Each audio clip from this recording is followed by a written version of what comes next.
السلام علیکم ورحمۃ اللہ۔ وعلیکم السلام ورحمۃ اللہ وبرکاتہ۔ وعلیکم السلام ورحمۃ اللہ وبرکاتہ۔ جی میرا سوال یہ ہے کہ دادا کے رہتے ہوئے باپ کا انتقال ہو جائے تو یعنی پوتا کو دادا کے ترکہ میں سے کچھ بھی نہیں ملتا ہے، تو یہ مجھے حکمت کے ساتھ عقلی دلیل کے ساتھ سمجھنا ہے، کیونکہ بہت سارے لوگ اسے بولتے ہیں کہ اسلام میں جتنے بھی قوانین ہیں سب میں عدل و انصاف ان کے لیے ہی ہے، تو یہ مطلب بظاہر کیسے معلوم ہو رہا ہے کہ ایک آدمی ہے جس کے باپ کا انتقال ہو گیا، اس کے سر سے مطلب کہ ایک سایہ ہٹ گیا تو پھر اس کو کچھ نہیں ملے گا، یہ کیسے ہو سکتا ہے؟ تو یہ کیوں ہے، اس کے پیچھے حکمت کیا ہے؟ کیونکہ اسلام کے ہر اس میں حکمت ہے، تو اسی کو مجھے جاننا ہے۔ دیکھیے، اسلام اللہ رب العالمین کا جو بھی حکم ہے وہ حکمت سے خالی نہیں ہے، یہ ہمارا ایمان اور عقیدہ ہے، اور اگر یہ ایمان اور عقیدہ ہم نہ رکھیں تو ہم کافر ہو جائیں گے کہ اللہ کا ہر حکم اس کے اندر حکمت ہے۔ لیکن اللہ تعالیٰ کے جو احکام ہیں ضروری نہیں ہے کہ آپ کو جب اس کی حکمت کا پتہ ہو تبھی آپ اس پر عمل کریں گے، کیونکہ یہاں پر میں آپ سے سوال پوچھوں گا کہ آپ کا عقیدہ ہے کہ جنت اور جہنم ہے، آپ مجھے سمجھائیے عقلی دلیل سے کہ جنت اور جہنم ہے۔ کیا آپ مانتے ہیں کہ جنت اور جہنم ہے؟ بالکل جی۔ آپ مجھے سمجھائیے۔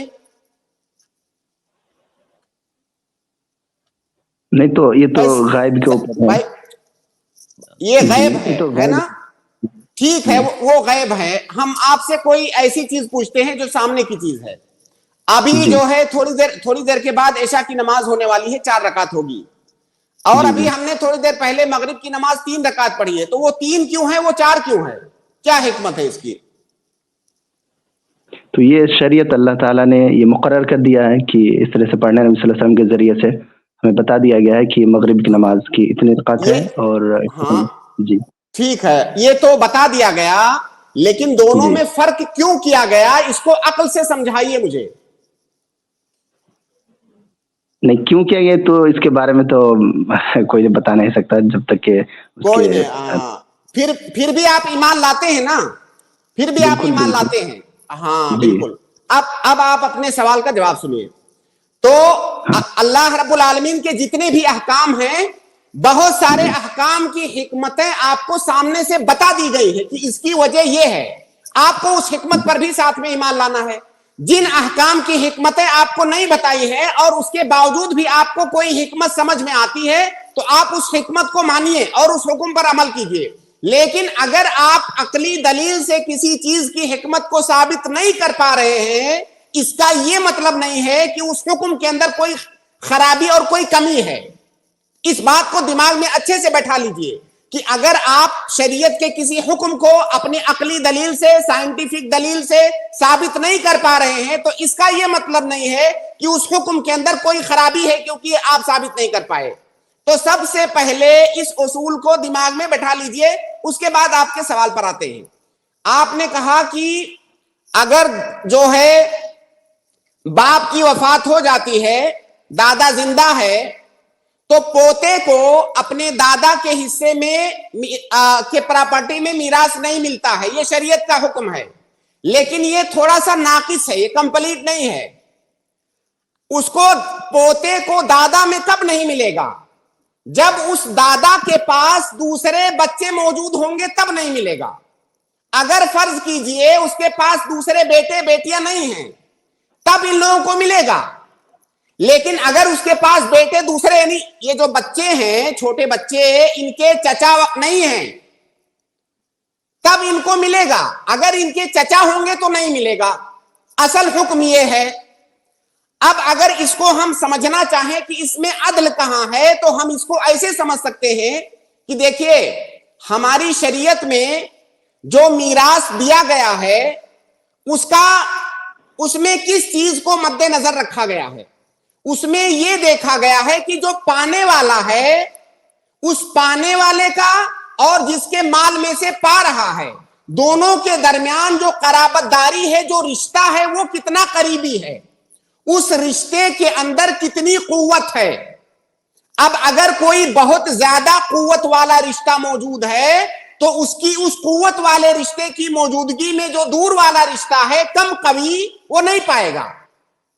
اب اگر اس دادا کا دوسرا بیٹا موجود ہے تو بیٹے کا رشتہ زیادہ قوی اور قریبی ہے کہ پوتے کا قوی ہے؟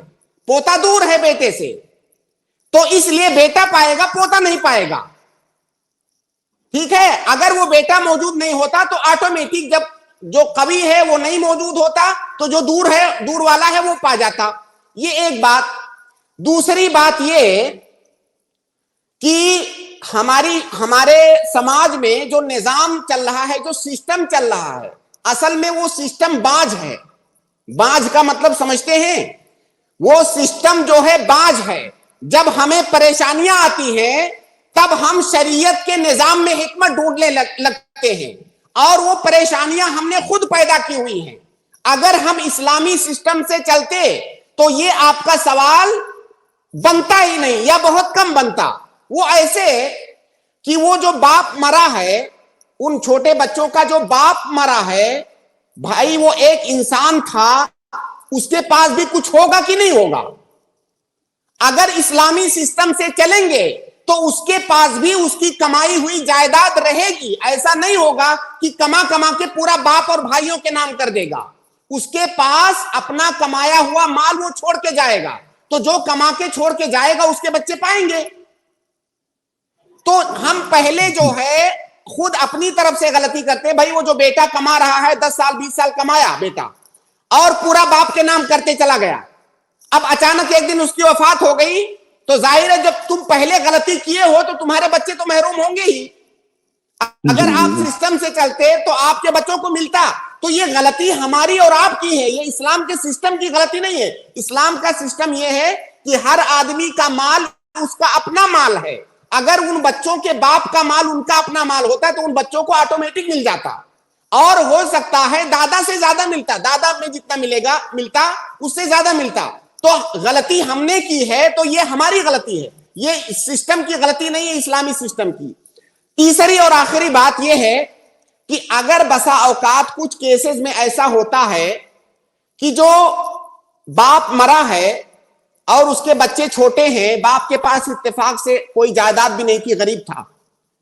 اب وہ جو دادا ہے، دادا میں سے تو ان بچوں کے چچاؤں کی موجودگی میں تو دادا میں سے ان کو ملے گا نہیں میراث کچھ. اب دادا کے لیے مستحب ہے، جس کو کہ تمام فقہا نے ذکر کیا ہے، بلکہ کچھ لوگوں نے تو واجب بھی کہا ہے. دادا کے لیے مستحب ہے کہ اپنے پوتوں کو کچھ وہ وصیت کر دے، کیونکہ پوتے تو وارث ہیں نہیں، اور جو وارث نہیں ہیں ان کے لیے آپ وصیت کر سکتے ہو. وصیت سے بھی بہترین طریقہ یہ ہے کہ آپ کچھ ہبہ کر دو، ان کو کچھ گفٹ کر دو. کس نے روکا ہے؟ کیا اسلامی نظام نے آپ کا ہاتھ پکڑا ہوا ہے؟ جس طرح سے یہ سوال آپ کے دماغ میں آتا ہے تو یہ حکم شریعت نے جب بتا دیا ہے تو اس پر عمل کرنے سے کون روک رہا ہے؟ تو وہ دادا کو اگر اپنے پوتوں سے ہمدردی ہے تو بھائی ان کو 10-5 لاکھ کی پراپرٹی گفٹ کر دو نا، یا ان کے نام 10-5 لاکھ جو ہے وصیت لکھ دو، آٹومیٹک ان کو مل جائے گا.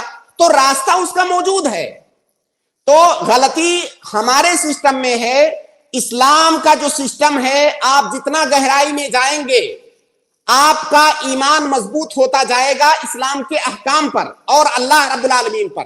اس میں ذرہ برابر کہیں پر ناانصافی اور ظلم نہیں ہے. اتنا مکمل یہ عدل والا نظام ہے.